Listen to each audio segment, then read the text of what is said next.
वह अभी लकड़ी के दरवाजे से बाहर निकला ही था कि उसके पेट में गंभीर चोट लग गई, लेकिन शुक्र है कि उसकी जान को कोई खतरा नहीं था। वह जल्दी से एक बड़े पेड़ के पीछे छिप गया क्योंकि बंदूकधारी फिर से बाहर आ गया था। बंदूकधारी ने सावधानी से अपनी बंदूक उठाकर लक्ष्य का स्थान खोजा। अचानक वह एक शाखा टूटने की आवाज से आकर्षित हुआ। पेड़ के पीछे छिपे व्यक्ति ने अवसर का लाभ उठाकर अपनी कमर से खंजर निकाल लिया। जब बंदूकधारी विचलित था, आकाश में एक बहरा कर देने वाली दहाड़ गूंजी। पास में खड़े एक शिकारी कुत्ते ने तुरंत खतरे को भांप लिया। वह उन्मत्त होकर भौंकने लगा, अपने मालिक को सचेत करने की कोशिश कर रहा था जो पेड़ काटने में व्यस्त था। अपने काम में केंद्रित लकड़हारे ने कुत्ते के भौंकने की आवाज सुनी लेकिन कोई ध्यान नहीं दिया। लेकिन कुत्ता भौंकता रहा और अंततः उसे एहसास हुआ कि कुछ गड़बड़ है। जंगली जानवर के हमले की खबर पूरे शहर में तेजी से फैल गई। शहर के पुलिस प्रमुख सुलिवन कुछ ही अधिकारियों के साथ लॉगिंग कैंप पहुंचे।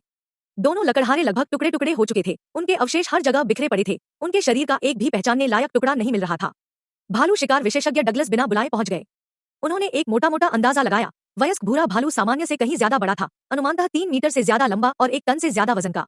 डगलस भालू का शिकार करना चाहते थे, लेकिन पर्यावरणविद कर्ट स्पैरो तुरंत आगे आए और भालू को पकड़ना चाहते थे। फिर उन्हें चिड़ियाघर में रखवाली के लिए ले जाया गया। चूंकि वह एक पुलिस अधिकारी थे और उनका कारण अपेक्षाकृत जायज था, सुलिवन उनके अनुरोध पर सहमत हो गए। तभी बेकेट की पत्नी मिशेल, जो जंगल में तस्वीरें ले रही थी, बड़ी मुसीबत में पड़ गई।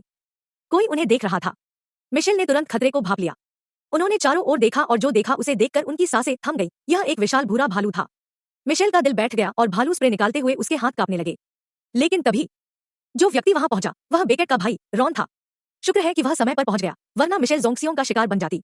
रॉन ने गोली चला दी, जिससे जोंक्सियों तो डरकर भाग गया, लेकिन गोली की आवाज सुनकर मौके पर पहुंची पुलिस वाली जो को अप्रत्यक्ष रूप से चोट लग गई। जो गोली की जगह पर दौड़ी और उसे एक छिपी हुई कार मिली। शिकारियों की चिंता में वह जांच करने के लिए बाहर निकली। जो ने अपना कम्युनिकेटर निकाला और सुलिवन को स्थिति की सूचना देने ही वाली थी कि अचानक उसके पीछे एक विशालकाय आकृति प्रकट हुई।